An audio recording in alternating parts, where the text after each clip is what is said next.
On a aujourd'hui devant nous le chapitre 23 du livre de 2 Rois.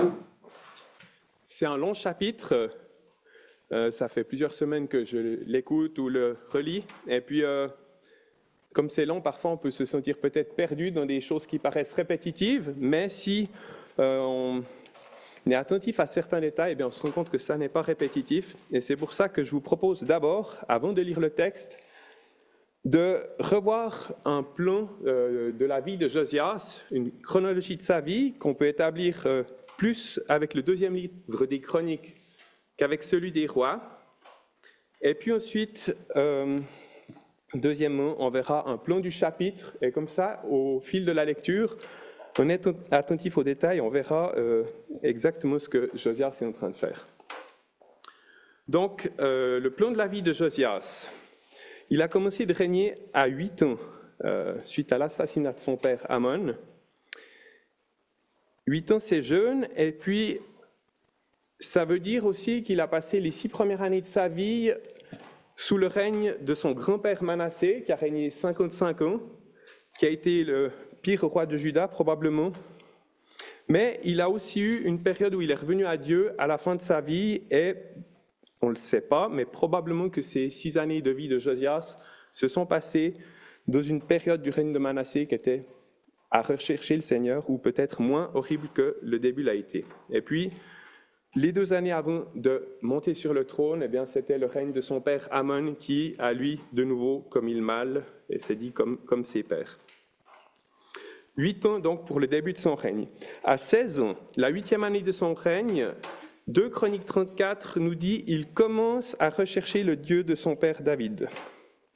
À 20 ans, la 12e année de son règne, il commence à purifier Juda et Jérusalem, donc son royaume, et il va même au-delà de ses propres frontières puisqu'il va purifier les idoles dans les villes de Siméon. Donc Siméon, c'est une tribu qui est enclavée dans la tribu de Juda, donc ça fait aussi partie de son royaume. Ensuite, il part au nord.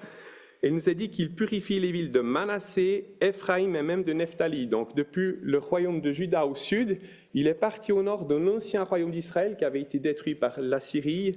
Et il est monté dans la tribu de Nephtali qui est à la hauteur du lac de Galilée et même au-delà. Donc il a été assez loin dans cette œuvre de purification du pays.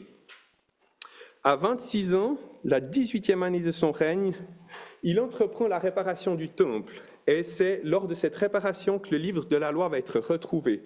Vu l'effervescence que ça produit, on peut imaginer qu'il n'y avait pas beaucoup d'autres exemplaires du livre de la loi qui étaient restés suite au règne de tous ces rois impies qui s'étaient succédés en Juda.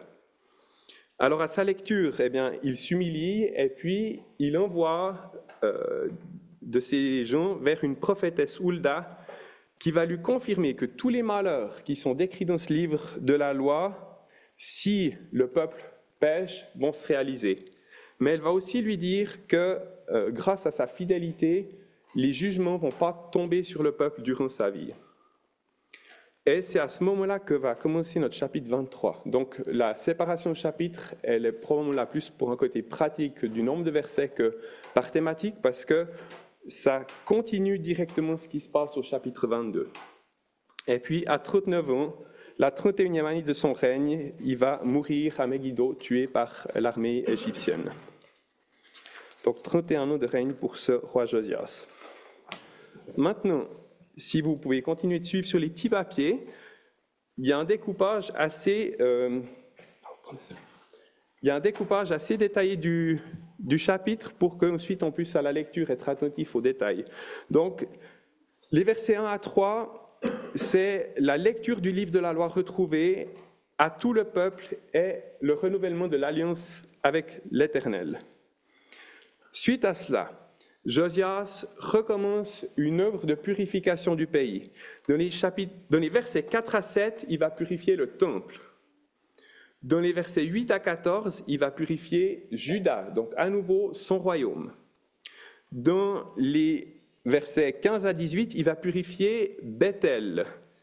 Et c'est particulier parce qu'il y avait une prophétie concernant cette purification de Bethel où un autel avait été érigé à peu près 300 ans auparavant par le roi Jéroboam. Et ensuite, dans les versets 19 et 20, il y a une purification du royaume du Nord. Donc les villes d'Israël et de Samarie, c'est l'ancien royaume d'Israël. Et là aussi, Josias purifie au-delà de ses frontières.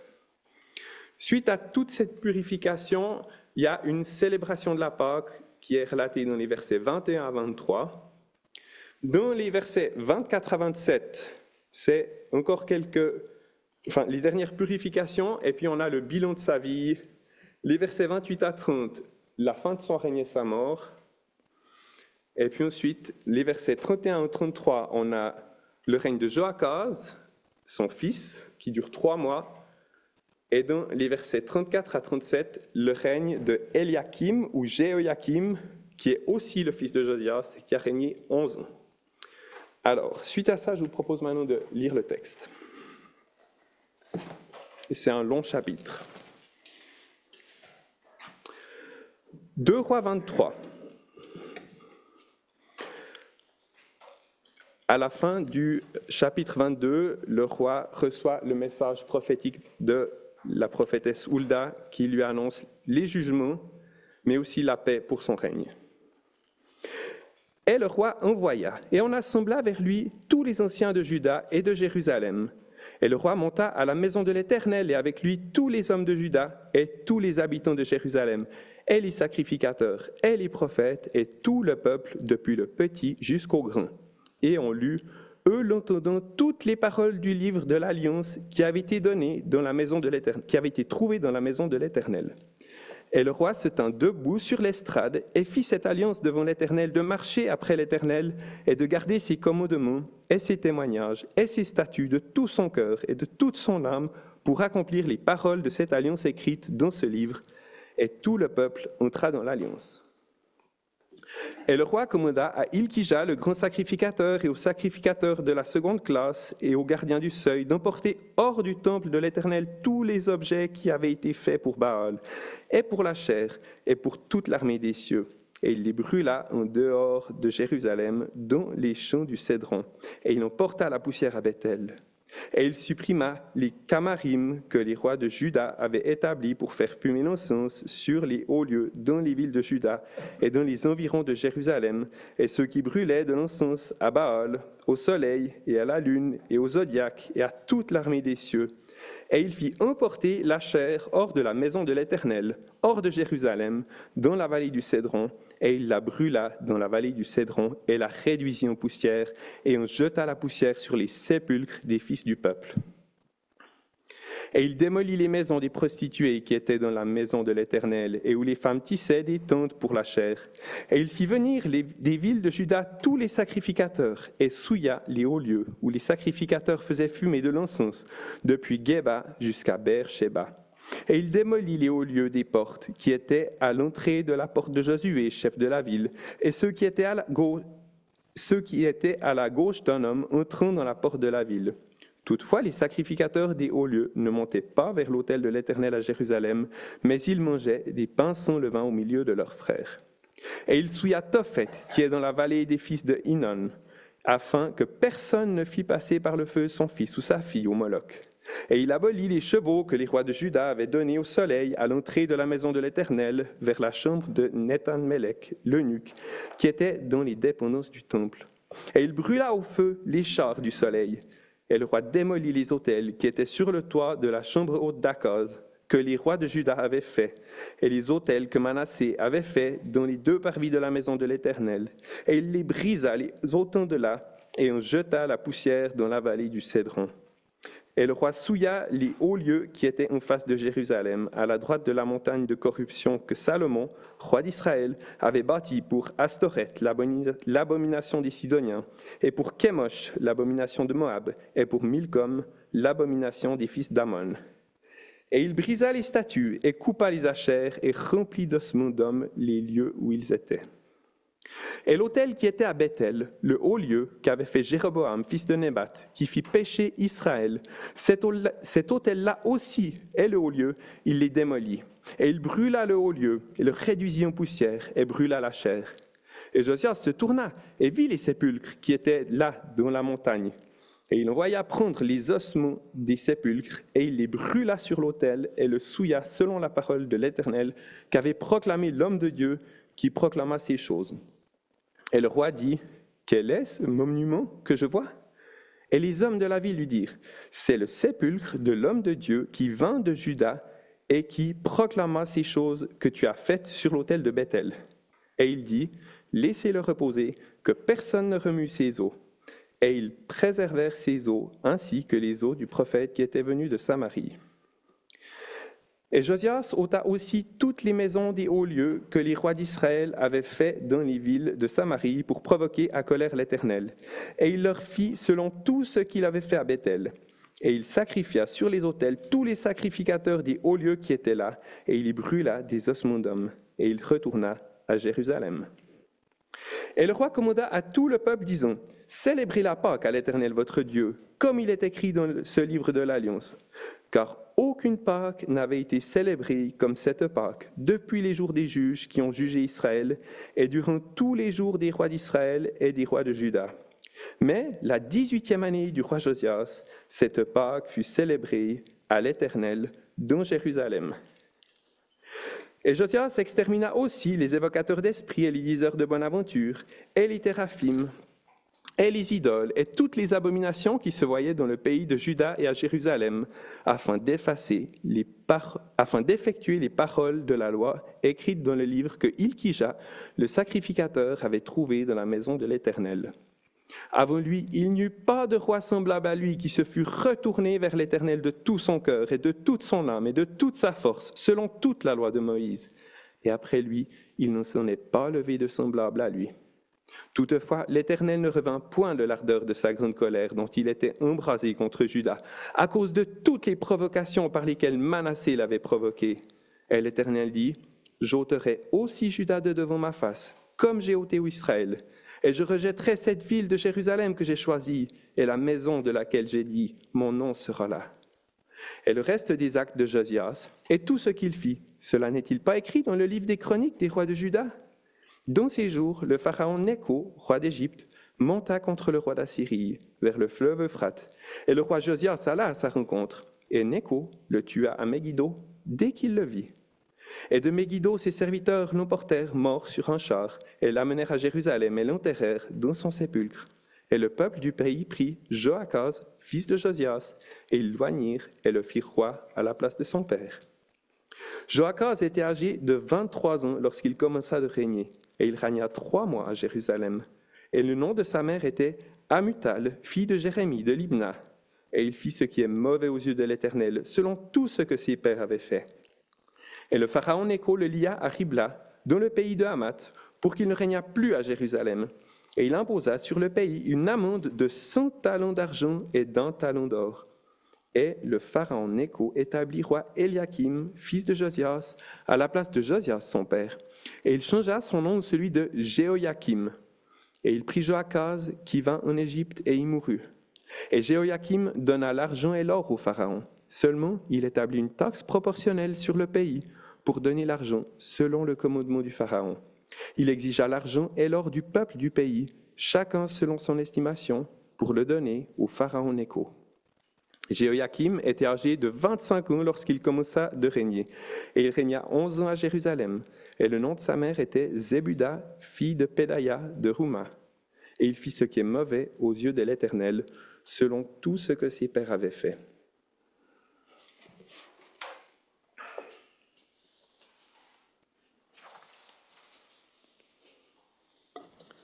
Nathanaël m'avait demandé s'il y avait un titre pour ce chapitre, et puis j'ai proposé le chant du cygne avant la dégringolade finale. C'est une légende, mais ce chant du cygne, c'est apparemment les cygnes qui vont mourir, ils chantent mieux que ce qu'ils n'ont jamais chanté dans leur vie.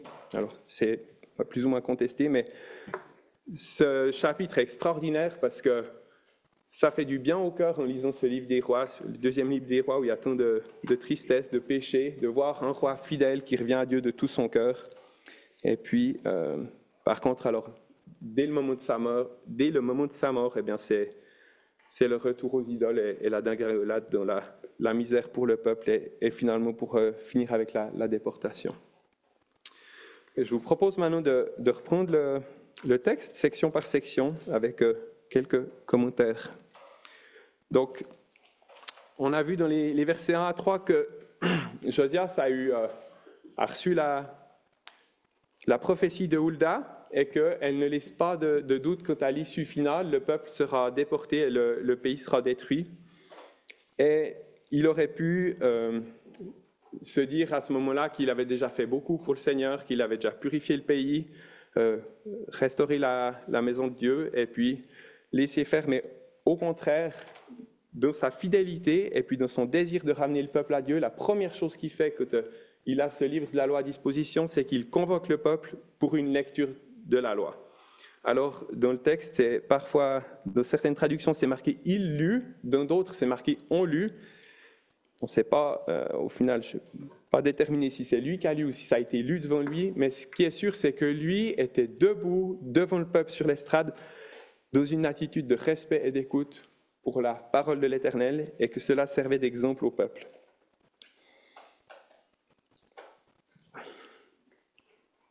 Ce livre de la loi qu'ils ont retrouvé dans la maison de l'Éternel, il était probablement à la place où il devait être. Dans le Deutéronome, Moïse avait commandé, selon la parole de Dieu, de déposer une copie du livre de la loi près de l'Arche de l'Alliance. On ne sait pas si c'est exactement là qu'il a été retrouvé, mais enfin, c'était normal qu'il y ait une copie de la loi dans le temple. Par contre, Moïse avait demandé une autre chose au futur roi, quand il commençait à donner les explications pour les rois, c'est que chaque roi devait le copier et le garder pour soi pour le lire. On l'a dit mercredi soir, je m'excuse pour ceux qui étaient là, mais comme ça se recoupe un peu, il y aura quelques répétitions. Manifestement, ça n'avait pas été fait depuis longtemps, et du coup, Josias n'avait pas eu d'exposition à la parole écrite. Probablement qu'il en avait entendu peut-être par les sacrificateurs. On ne sait pas trop pourquoi il est revenu à Dieu au début de son règne, après tout le mal qu'il y a eu avant lui, mais au moment où il est exposé à cette parole écrite, eh bien, il veut la communiquer aux autres, il veut la partager et que les gens puissent aussi être conscients de ce que l'Éternel demande et des jugements qui allaient venir sur le peuple et ainsi inciter à retour à l'Éternel.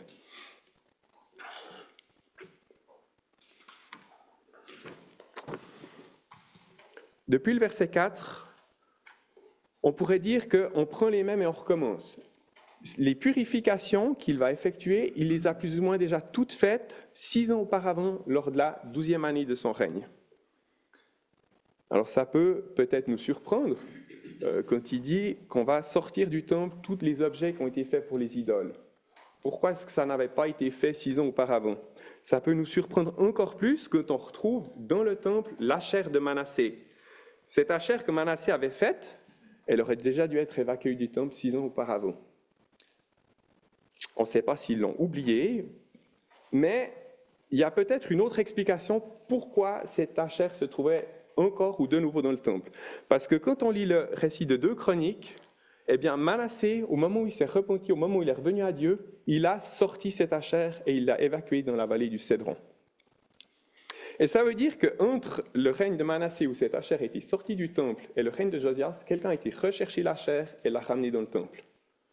Et on ne peut pas exclure que lors de la purification, la première purification du temple, Josias est aussi de nouveau sorti l'achère et que quelqu'un l'ait ramené depuis.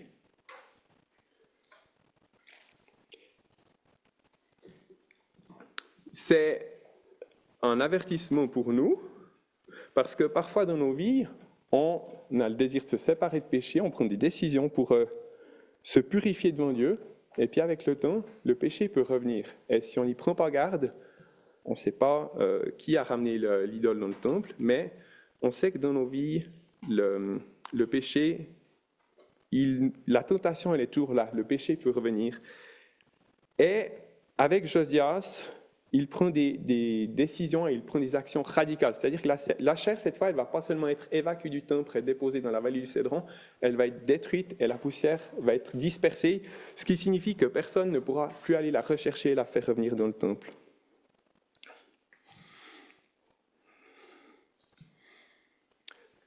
Cette purification du temple qui est radicale, qui est complète, eh bien, elle nous fait penser à ce verset de 1 Corinthiens, où Paul dit « Ne savez-vous pas que votre corps est le temple du Saint-Esprit qui est en vous et que vous avez de Dieu?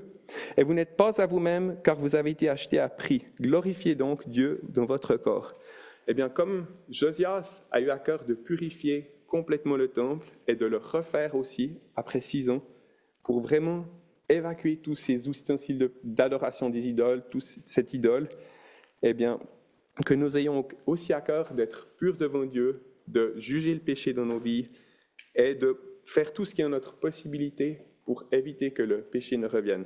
J'avais entendu une fois quelqu'un qui disait que lors de notre conversion, eh bien, toutes les mauvaises habitudes sont évacuées de nos vies, et puis que durant la vie chrétienne, eh bien, elles peuvent y revenir une à une.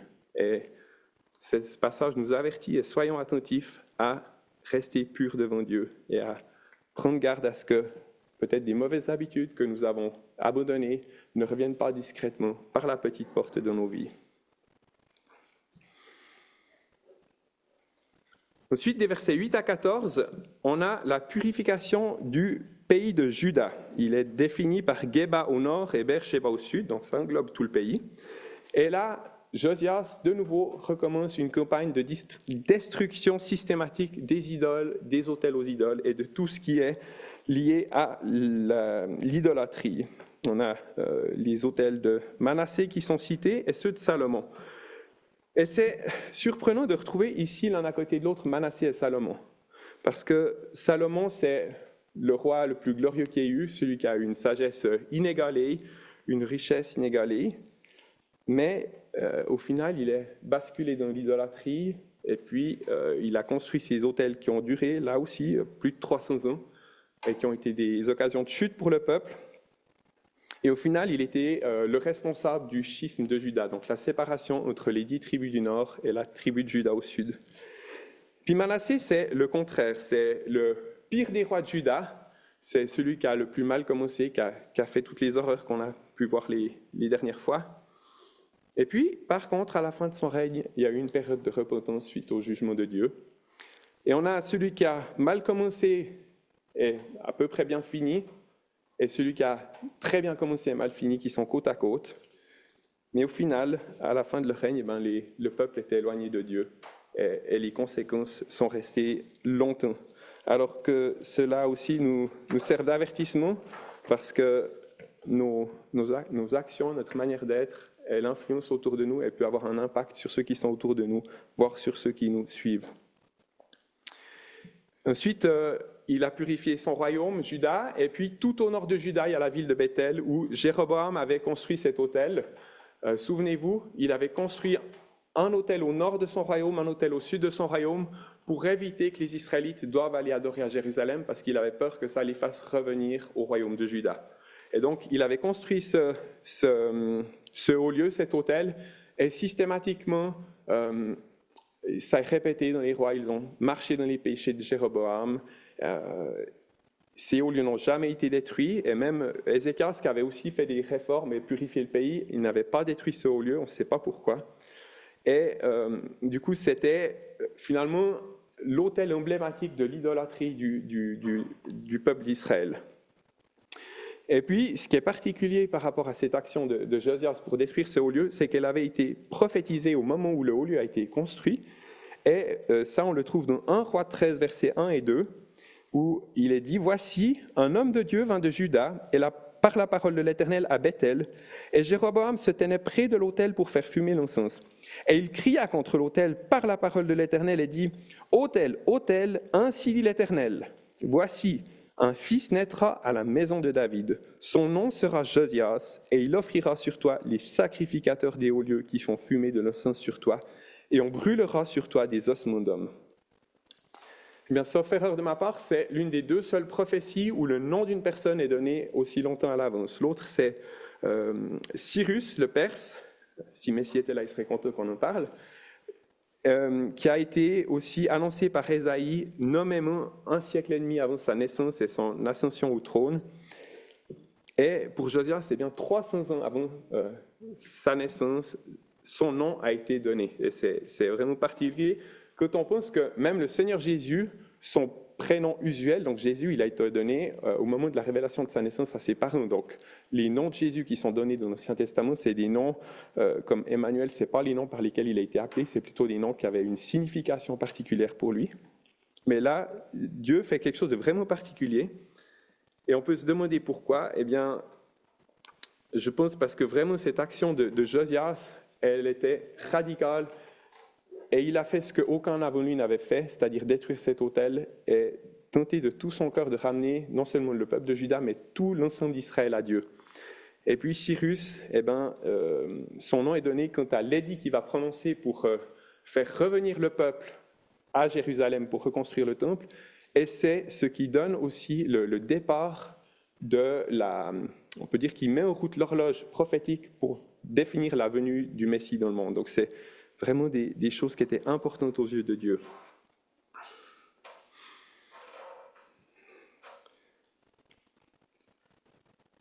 Alors voilà, il souille les autels en brûlant les ossements des sacrificateurs qui avaient fait fumer de l'encens dessus, qui avaient officié sur ces autels. Et puis c'est à ce moment-là qu'il découvre une tombe particulière parmi ces tombes de sacrificateurs idolâtres, et c'est celle du prophète qui avait annoncé ce qu'il allait accomplir. Et il dit, eh bien, laissez cette tombe tranquille, ce prophète peut reposer en paix, et dans la pensée juive, eh bien, c'est jusqu'à la résurrection des corps, eh bien, celle-là va rester en paix.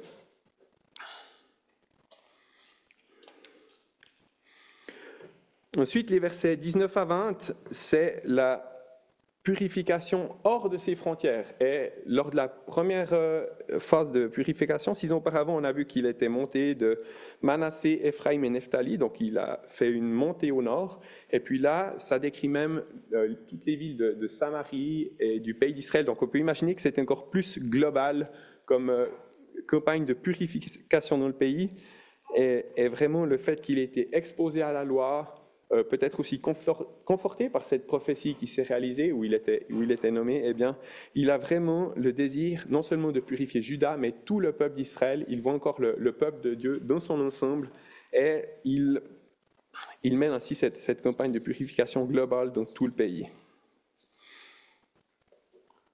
Les versets 21 à 23, eh bien, on voit à la fin du verset 20, il retourna à Jérusalem, le pays a été purifié, et maintenant, le pays libéré des idoles, eh bien, le peuple est prêt pour célébrer la Pâque.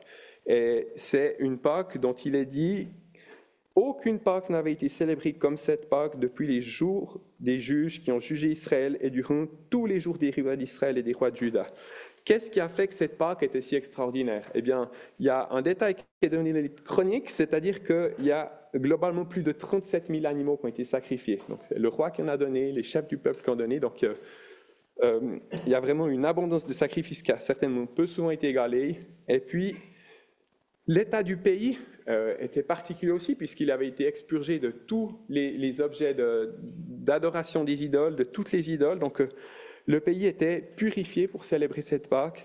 Et puis, ce qui est souligné aussi dans les livres des Chroniques, c'est qu'ils se sont appliqués à célébrer cette Pâque selon toutes les paroles du livre de la loi qui avaient été retrouvées. Et donc, ils se sont conformés à ce que Dieu demandait pour célébrer la Pâque.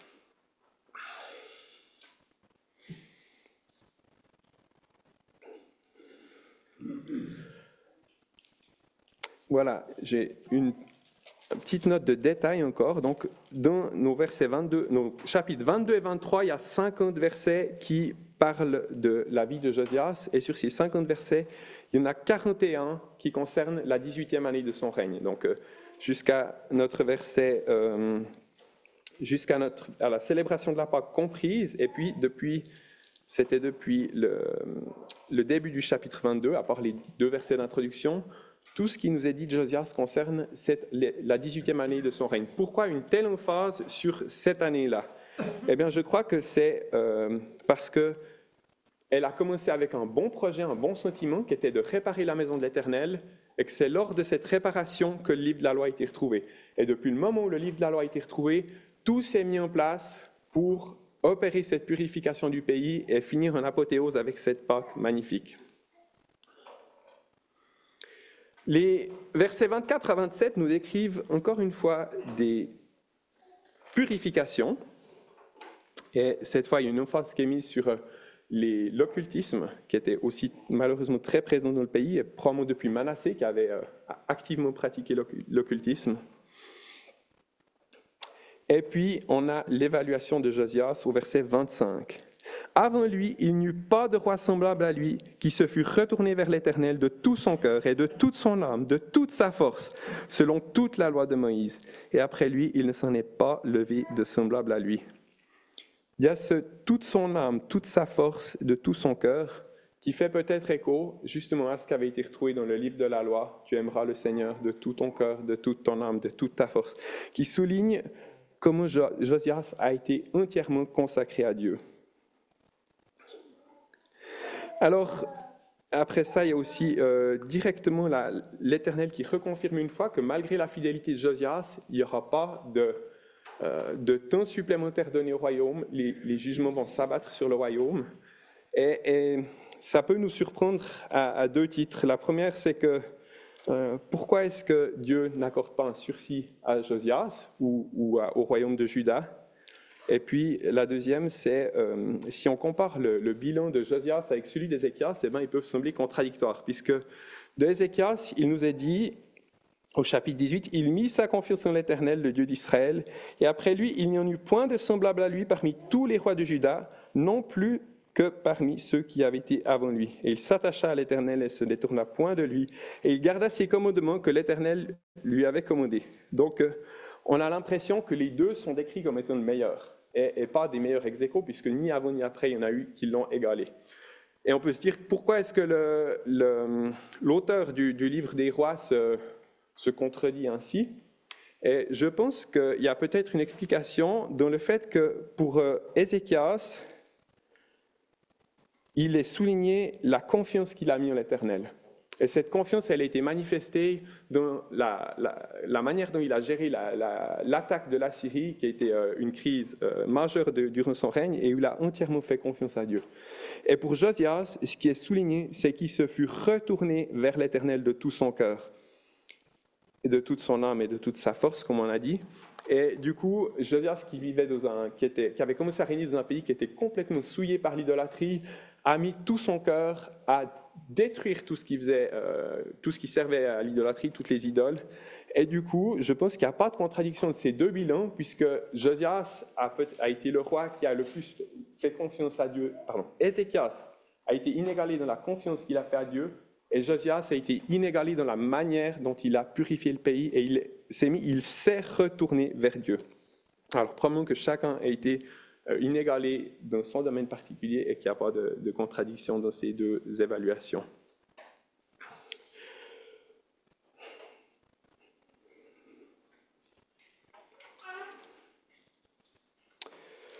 Maintenant, par rapport au fait qu'au moment où il est donné un bilan si positif de la vie de Josias, Dieu répète immédiatement après, confirme les jugements à venir. Pourquoi est-ce que Dieu n'accorde pas un répit au peuple? Eh bien, ça aussi on l'a mentionné mercredi soir, il n'y a rien dans le texte de 2 Rois ou 2 Chroniques qui nous indique pourquoi Dieu refuse une grâce, entre guillemets. Mais il y a une explication qui peut être trouvée dans le livre de Jérémie, au chapitre 3. Si on lit Jérémie 3, les versets 6 à 10, il est écrit « L'Éternel me dit dans les jours de Josias, as-tu vu ce qu'a fait Israël, l'infidèle? Elle s'en est allée sur toute haute montagne et sous tout arbre vert et s'y est prostituée. Et j'ai dit, après qu'elle a fait toutes ces choses, elle reviendra à moi. Mais elle n'est pas revenue. Et sa sœur Juda la perfide l'a vue. Et j'ai vu que quand, pour toutes les choses dans lesquelles Israël, l'infidèle, avait commis adultère, je l'ai renvoyé et lui ai donné sa lettre de divorce. Toutefois, sa sœur Juda la perfide n'en a pas eu de crainte, mais elle s'en est allée et s'est prostituée elle aussi. Et il est arrivé que par la légèreté de sa prostitution, elle a souillé le pays et a commis adultère avec la pierre et le bois. Et même avec tout cela, sa sœur Juda la perfide n'est pas revenue à moi de tout son cœur, mais avec mensonge, dit l'Éternel. Eh bien, ce qu'on apprend ici, et qui ne paraît pas dans les livres historiques, c'est que le peuple de Juda n'est pas revenu à Dieu de tout son cœur, même durant le règne de Josias. Probablement qu'ils ont obéi au roi, mais comme il est dit dans le Nouveau Testament où Jésus dit « Ce peuple m'honore des lèvres, mais le cœur est fort éloigné de moi », et probablement que c'était le cas de Juda. Et ça peut expliquer aussi pourquoi Ézéchias a dû recommencer les purifications du pays. Il l'a fait dans sa 12e année, dans sa 18e année, et c'est encore mentionné une fois après ces purifications. Eh bien, probablement que dès qu'il avait le dos tourné, il y avait des autels qui étaient élevés, des statues qui étaient remises sur pied, et que le peuple recommençait à adorer les idoles. Et que c'est pour ça que lui a dû plusieurs fois retourner, purifier et détruire les hauts lieux. Et puis, une autre chose qui indique que finalement le cœur du peuple n'était pas retourné à Dieu, c'est qu'au moment de la mort de Josias, eh bien, on a le règne de son fils de 3 mois et on voit que déjà tout est dégringolé. Ils commettent le mal et ils sont loin de Dieu. Donc, il n'est rien resté finalement après sa mort de toute la bonne action que Josias avait faite. Et puis, on arrive maintenant à la mort de Josias et si vous êtes comme moi, on est déçu par cette mort. Elle arrive trop vite et elle nous laisse un goût d'inachevé quand on avait un royaume. Il était encore jeune, il avait 39 ans hein, et il aurait encore pu faire beaucoup de bonnes choses. On a un peu plus de détails sur cette mort dans le livre des Chroniques. Donc c'est le pharaon Nécho qui monte apparemment pour faire la guerre à l'Assyrie et puis pour cela il doit traverser le pays de Juda et dit à Josias, « Dieu m'a dit de me hâter, ne t'oppose pas à Dieu. » Josias s'obstine, se déguise pour aller au combat. Il est tué par les archers. Et puis dans notre texte, c'est marqué « dès qu'il le vit ». Donc ça laisse entendre que la bataille n'a pas duré tellement longtemps, que Josias a été tué. Et puis on n'a aucun autre détail sur la bataille. Comme si, une fois que Josias a été tué, la chose était réglée. Donc l'armée s'est retirée. Donc Josias meurt et ses dernières paroles sont « Emportez-moi car je suis gravement blessé ». Est-ce que ça vous rappelle quelque chose? Je savais, mais je n'avais jamais vraiment remarqué à ce point-là, il y a un autre roi qui est mort exactement de la même manière. Est-ce que vous savez qui c'est? C'est Akab. Si vous lisez, vous mettez en parallèle les textes, Akab, il a été averti de ne pas partir à la guerre à Ramoth de Galaad. On lui a en plus expliqué que tous les prophètes qui lui disaient d'y aller, ils avaient un esprit de mensonge de par l'Éternel parce que Dieu voulait qu'il y aille pour être tué. Donc on a dit, si tu y vas, tu seras mort, tu vas être tué. Il y a été quand même en se déguisant, et lui c'était d'autant plus large parce qu'il était avec un autre roi qui l'a dit de garder ses habits de roi, et Akab a été tué par une flèche tirée au hasard. Et puis les dernières paroles d'Akab sont « Tourne ta main et mène-moi hors de l'armée car je suis blessé » par rapport à Josias qui a dit « Portez-moi car je suis gravement blessé ». On a 2 rois qui meurent exactement de la même manière. Le pire roi le pire roi d'Israël, Akab, qui a fait pire que son père, qui avait fait pire que tous ceux qui étaient avant lui. Et on a le meilleur des rois de Juda, qui sont semblables dans leur mort. C'est quand même particulier. Si on compare la vie de ces 2 rois, Josias a passé sa vie à réformer le peuple, à tenter de ramener le peuple à Dieu, à détruire des idoles, détruire des hauts lieux, détruire tout ce qui pouvait faire le culte idolâtre, alors qu'Akab, il a passé sa vie à établir, à institutionnaliser le culte idolâtre dans le pays d'Israël. On a le pire qui est un parallèle du meilleur. Mais il y a un autre point commun qu'ils ont entre ces 2 rois, c'est qu'à leur mort, le peuple est éloigné de Dieu et le peuple n'a pas le cœur. Le cœur du peuple n'est pas retourné à Dieu plus avec Josias. Au contraire, il est resté éloigné comme à la fin du règne du roi Akab. Comme si Dieu voulait nous dire finalement que du pire roi humain au meilleur roi humain, le résultat à la fin il est décevant. Et peut-être qu'il veut aussi, avec ça, nous faire lever les yeux sur cet autre fils né à la maison de David, comme il était dit dans la prophétie de 1 Roi 13, le fils né à la maison de David, qui lui sera un roi divin et qui lui pourra ramener les cœurs à Dieu. Peut-être que c'est une raison pourquoi il y a ce parallèle vraiment particulier entre la mort de ces 2 rois. Les rois humains ne ramènent pas le cœur à Dieu, mais un jour, le roi divin viendra et lui pourra ramener les cœurs à Dieu. Josias est mort à 39 ans. Je vais vous poser une autre question bizarre. Est-ce que vous savez quel roi n'est pas mort à 39 ans? Eh bien, il y en a tout un tas, vous allez me dire, mais il y en a un pour qui c'est particulier. C'est l'arrière-grand-père de Josias, Ézéchias.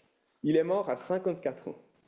Mais il avait obtenu un sursis de 15 ans, ce qui veut dire qu'il avait 39 ans quand il est tombé malade, Ézéchias.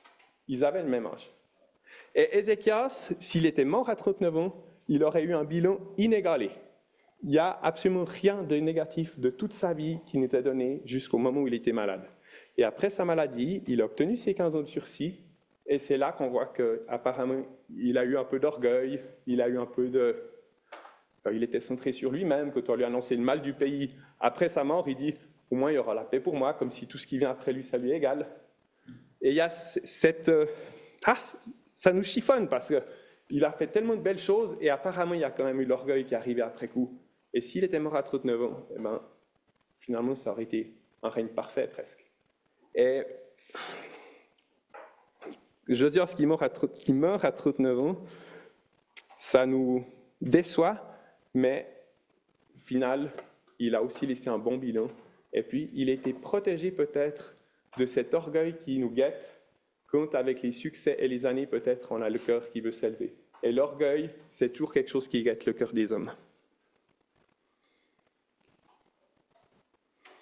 Et puis, c'est aussi un avertissement pour nous, et pour moi plus que pour vous aujourd'hui, parce que pour encore un mois, j'ai 39 ans. Et puis, ça nous remet en cause en nous disant, on ne sait pas combien d'années le Seigneur nous laisse. Il y en a qui bénéficient de plus d'années que d'autres. Plus d'années, ce n'est pas forcément mieux, mais pour chaque année et chaque jour que le Seigneur nous accorde, eh bien, ayons à cœur, comme Josias, de nous engager pleinement, de faire connaître la parole aux autres comme Josias a voulu faire, de purifier nos vies, et de servir comme Josias a servi.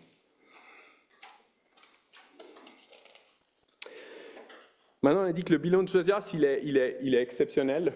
Et puis, on pourrait lui reprocher deux choses concernant sa mort. La première, c'est d'avoir voulu s'impliquer dans un conflit qui ne le concernait pas. Parce que l'Égypte partait en guerre contre la Syrie. Alors, Juda était sur le chemin de l'armée, mais il n'était pas directement concerné. Et puis la deuxième chose, c'est qu'il n'a pas su discerner par la voix de Nécho que Dieu lui disait de ne pas aller à la guerre. Alors, est-ce que, dès lors, on peut conclure que Dieu punit Josias par la mort parce qu'il a commis ces deux, je ne veux pas dire des péchés, parce que c'est des petites choses, on va dire, et c'est fin comme faux pas, on va dire. Je ne pense pas, parce que d'avoir ces deux gros voisins en guerre, c'est jamais très intéressant quand on est au milieu. Et puis, on peut comprendre que Josias aurait voulu empêcher que la région soit mise à feu et à sang par une guerre de ces deux géants qu'il avait de part et d'autre. Et puis, c'est toujours difficile de reconnaître la voix de Dieu quand elle vient par la bouche de quelqu'un auquel on ne s'attend pas. Et Nécho a dit à Josias, Dieu m'envoie, laisse-moi passer. Et le livre des Chroniques nous dit que c'est la voix de Dieu effectivement qui lui parlait. Il y a un commentaire de texte qui dit que voilà, oui, c'est Dieu qui parle. Et Josias ne l'a pas écouté. Mais Ézéchias avait aussi eu un monarque étranger, donc Sennacherib, le roi d'Assyrie, qui avait dit par le Rabshakeh, « Suis-je maintenant monté sans l'Éternel contre ce lieu pour le détruire ?» Et l'Éternel m'a dit « Monte contre ce pays et détruis-le. » Donc là, le Rabshakeh dit aussi, l'Éternel m'a dit de détruire ton pays, et il montait. Donc pour Josias, ce n'était pas évident de discerner est-ce que Nécho montait ou parlait vraiment de la part de Dieu. Et on peut imaginer peut-être que Josias aurait écouté différemment si c'était le prophète Jérémie qui était venu vers lui et lui avait dit « Ne t'interpose pas et laisse passer l'armée du Pharaon ». Alors voilà, c'est deux légers faux pas, mais avec des grands guillemets de la part de Josias, mais qui nous servent aussi d'avertissement à être attentifs à la voix de Dieu quand il nous parle d'une manière qu'on n'aurait pas imaginée. Et puis l'autre chose, à ne pas nous mêler à choisir les conflits dans lesquels on va s'engager, à choisir les actions qu'on va soutenir et à ne pas se disperser sur des choses qui ne nous concernent pas forcément. On peut faire un tas de belles choses, un tas de bonnes choses, mais au final, peut-être Josias aurait pu continuer de restaurer la maison de l'Éternel et laisser passer Nécho. Il aurait eu encore des années à vivre.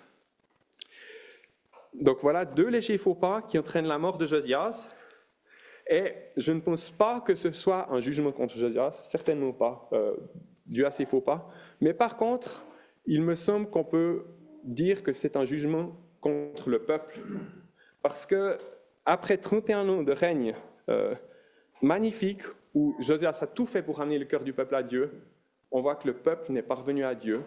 Et c'est comme si Dieu leur disait, eh bien, je vous ai fait la grâce de vous donner un roi exceptionnel, vous n'en voulez pas, vous ne voulez pas de moi, eh bien, vous allez avoir ses 3 fils et son petit-fils, et vous verrez que ça ne va pas bien se passer. Et eux ne voudront pas de moi, comme vous, mais vous allez voir que vous allez en souffrir. Et finalement, c'est à ce moment-là que le véritable déclin du royaume arrive. Il n'y a plus rien de positif jusqu'à la déportation à Babylone. Et probablement que c'était un jugement contre le peuple d'enlever ainsi Josias de manière prématurée.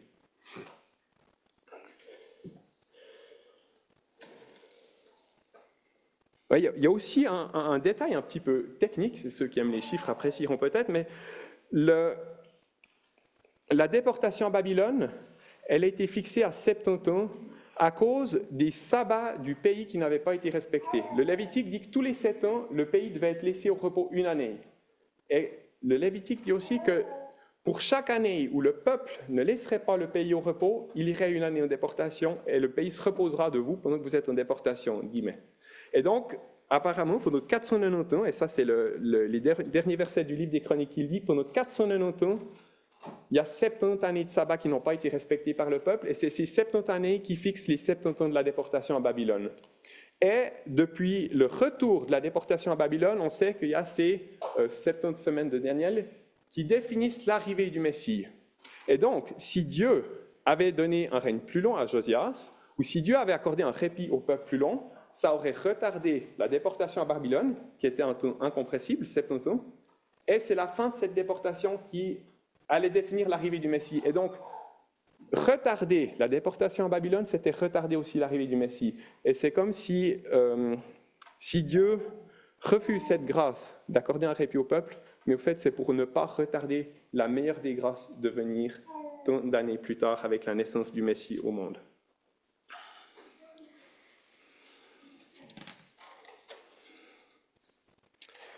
Encore juste 2 commentaires sur les 2 rois qui suivent. Donc on a le règne de Joachaz, il peut être résumé avec le chiffre 3. Donc c'est l'un des 3 fils de Josias qui est monté sur le trône. Il a régné 3 mois, et puis il y a 3 versets qui lui sont consacrés dans les Chroniques et dans le livre des rois. Il n'y a rien de bon à garder. Et à la fin, il y a un lourd tribut qui est imposé au pays, et c'est du coup son successeur, le 2e fils de Josias a régné, qui va lever cet impôt sur le dos du peuple. Vous voyez, quand on disait que du temps de Josias, le peuple n'a pas voulu de Dieu, eh bien, ils vont souffrir des actes de ceux qui ont succédé à Josias. Donc, il y a un lourd impôt qui est mis sur le peuple pour payer le pharaon. Et en parallèle, le prophète Jérémie, dans le chapitre 22, qui est consacré il y a une complainte sur Josias et qui parle aussi de ses filles, qui dit que finalement, il a lourdement taxé le peuple et en parallèle, lui, s'est construit une maison luxueuse. Il a fait travailler le peuple sans le payer. Voilà, il a vécu dans une certaine opulence. Alors, certainement, ça n'égalait pas Salomon, mais il a vécu dans l'opulence quand le peuple était dans la misère et il a lourdement assujetti et taxé le peuple. Donc voilà les conséquences aussi du rejet de Dieu et de Josias. Alors, quelques petites phrases pour conclure et de ce que l'on peut retenir de ce chapitre, de ce long chapitre. Alors, il y a des avertissements et des exhortations pour nous. Alors, la première chose, c'est que la parole qui est retrouvée et qui est lue, elle entraîne une réforme dans les vies et dans le pays. Toujours ce retour à la parole qui est central et qui va vraiment former des cœurs pour servir le Seigneur et pour agir. Cette parole, elle purifie les vies. On a vu la purification du temple et nos corps sont le temple du Saint-Esprit, nous dit Paul dans 1 Corinthiens. la purification, elle doit être complète et puis elle peut aussi être appelée à être renouvelée. Ce n'est pas parce qu'on a décidé une fois de se purifier que certains péchés ne peuvent pas revenir à l'attaque, les tentations. Et comme Josias, s'il y a besoin, eh bien, sachons renouveler la purification de nos vies. Il y a ces deux avertissements avec la mort de Josias à choisir nos combats, choisir nos engagements, éviter ceux qui ne sont pas, ceux qui ne nous concernent pas ou ceux qui ne valent pas la peine au regard de l'éternité. Et puis, cette invitation à reconnaître la voix de Dieu qui parfois vient d'une manière à laquelle on n'aurait pas pensé. Et puis, avec ce roi Josias qui était admirable et puis qui meurt prématurément, eh ben, on pense à l'autre fils né à la maison de David qui lui aussi est mort prématurément, guillemets, dans la trentaine. Josias est mort parce qu'il s'est mêlé à un conflit qui ne le concernait pas. Et puis Jésus est mort parce qu'il a pris sur lui un problème qui n'était pas le sien, celui de nos péchés devant Dieu. Et c'est pour expier nos péchés que Jésus est mort de sa pleine volonté. On pense bien que Josias n'est pas mort de son plein gré, mais voilà, ce règne de Josias nous fait aussi lever les yeux vers le Sauveur qui va venir après les royaumes, après la déportation et après ces 49 semaines d'années qui sont marquées depuis le retour de la déportation. Alors voilà que ce texte qui est admirable parmi ces chapitres sombres de 2 rois, eh bien, contribue aussi à nous faire lever les yeux vers le Seigneur Jésus.